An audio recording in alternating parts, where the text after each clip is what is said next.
Man, it's nice and quiet out here this morning. Here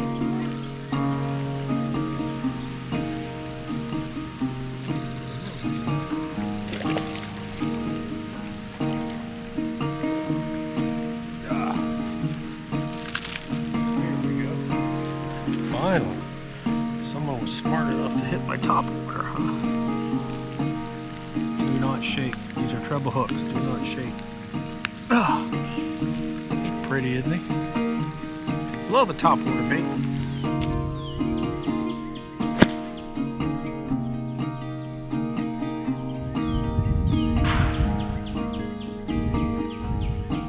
That scared the shit out of the chickens. So here's family number 2 and family number 1. Look at those little babies. Aren't they just so cute?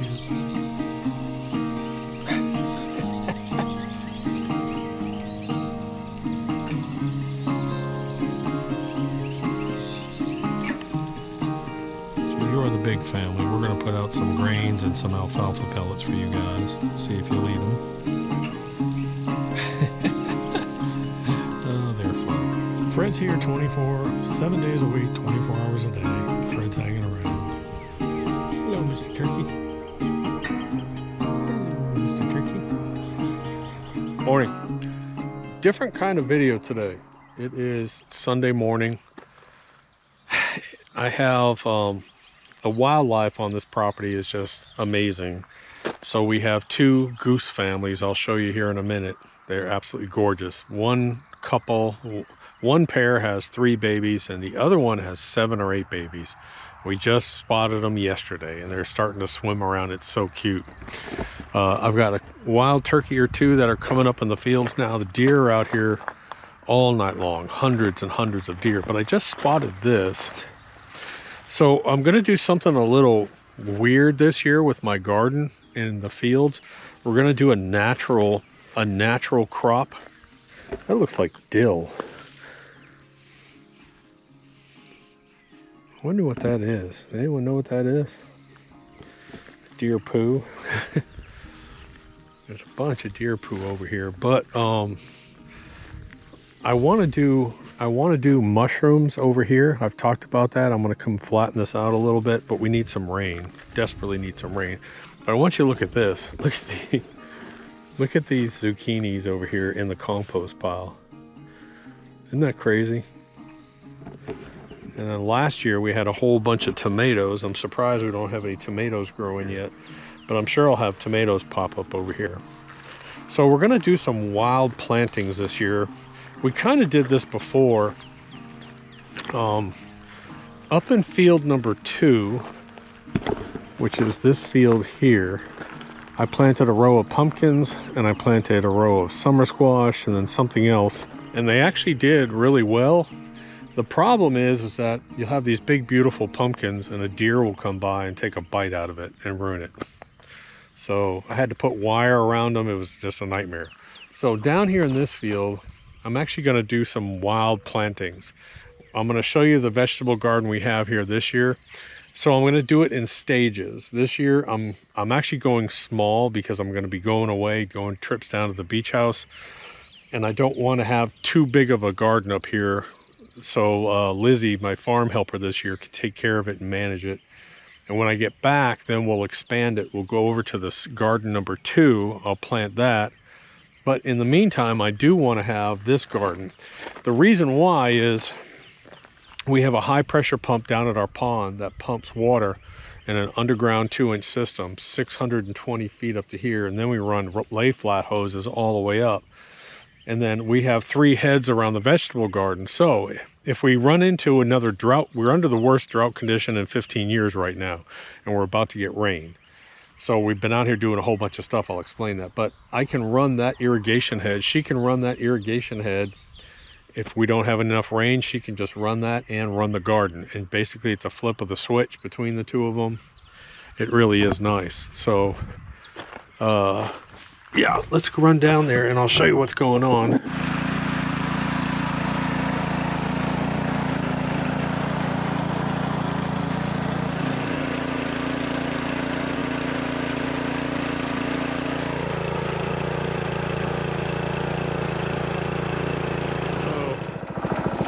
We are a no-till operation. We never plow our fields. However, I wanted to till this a little bit before I put all this wild tomato seed down. And I gotta tell you, what used to be red clay, look at it now. I hope you can see the color tone on this. That is gorgeous. Absolutely gorgeous. Oh, good Lord, the pollen. So I'm just gonna run this back and forth a little bit. I might throw a little bit of Dirt Booster Plus in here and that's it. We'll see.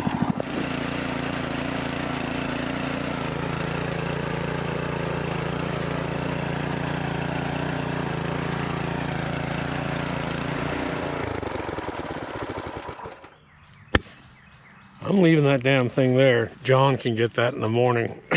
Dude, I hate pushing that thing. Man, that's just gorgeous. Absolutely gorgeous. All nice and light and fluffed. Look at this. Oh yeah, beautiful. So basically our property never sees tilling ever. We had to till the fields once because they weren't here. This was all scrub brush and clumping fescue. So we did till this once to begin with, and then that's it. We just run a subsoiler on our fields every year, and then we keep them green 365 days a year. That big irrigation head will water this whole field, but I'm planting this row of tomatoes close to it because it'll get more water. And then I don't even want to go so far. I've got zucchini over here, and I believe butternut squash is in that last row because that's going to get big. So this is kind of our wild garden that we're doing this year. We'll just leave it out here and the deer will eat some of it, we'll eat some of it, but it'll be kind of fun. So I got a big roll of 100-foot that wire fence for the chicken coops. I have an extra row of that. I have an extra roll of that. It's 100 feet, so I figured I'd run it down here with some T-posts, plant tomatoes, and just let them grow wild. I mean, I got tomatoes and I got zucchini growing in compost piles, so why would they not grow out here? It'll be fun to watch. So when I ordered sweet Ambrosia corn seed, 25 pounds, and it was $600. Corn is expensive. Very expensive. Good corn. I can order 75 pounds of just field corn, dent corn, but the eating corn, that hybrid sweet stuff, that stuff's expensive. So I'm not planting that till probably in June. But I also ordered a full pound of tomato seeds.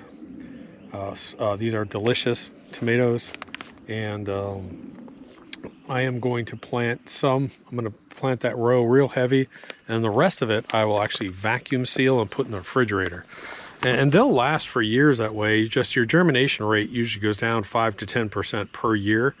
So, but if you vacuum seal it, put it in the refrigerator, they do last quite a long time. You can put an oxygen pack in it too if you want.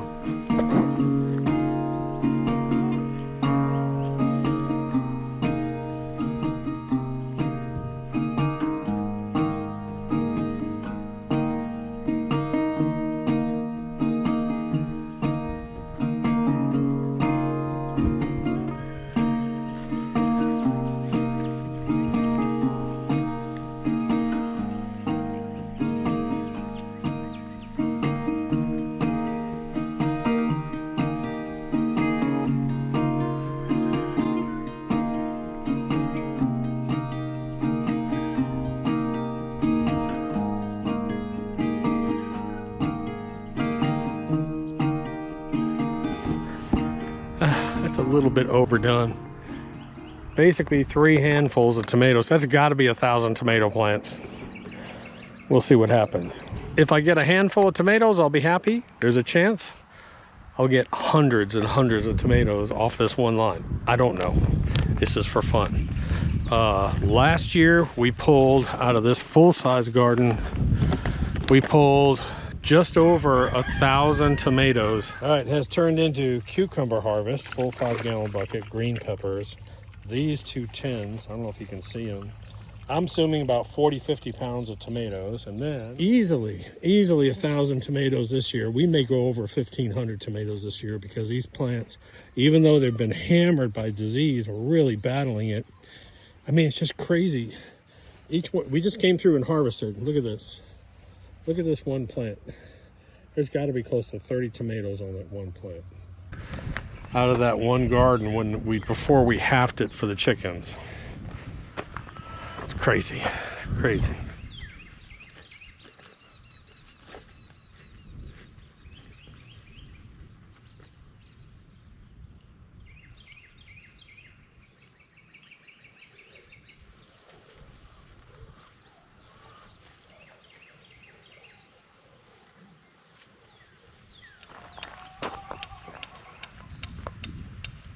Probably wasn't too smart to leave the rototiller there, huh? I guess I'll go move it. I'll just try and time it right. But this one irrigation head from that pump 600 feet away will do this whole field out here. And actually the wind is blowing the right way today. The wind's actually blowing this way, which is good because I want to concentrate the water over here. And all I have to do is put in, I only filled up half a tank. That'll run for about an hour and 30 minutes. I mean, that's like a third of a gallon. It cost me like $1 to do this a day on each field. Free water is nice, really nice. So I guess we're at the end of this drought.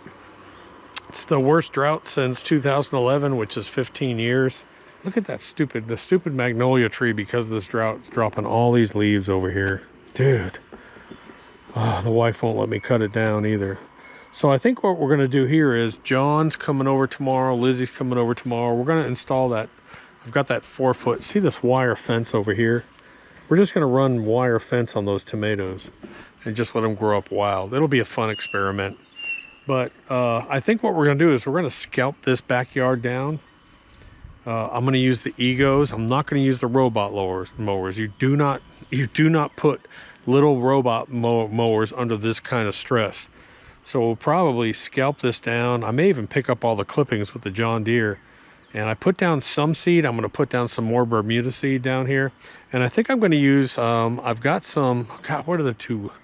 I forget what it is. They're a little bit higher quality seed other than the common. So there's so many mixes of grasses out here. It's crazy. But I figure since I've got 2 days of rain coming in on Tuesday, and we may have a storm this evening, but on Tuesday and Wednesday, it's like 75 to 80% chance of rain and thunderstorms. So I'm going to get some seed down, but I do want to scalp this. This is way too thick to be planting seed. So I'm going to make this ugly, I think. So all the babies are down there. Oh, there's the other family down over here. So the family with 3 is here, the family with 8 over here. What's kind of sad is, and it's the way nature goes, little by little, some of the babies will get picked off by predators, whether it's a hawk or a fox or something. That's why I killed off, people ask why I killed all my snapping turtles out here.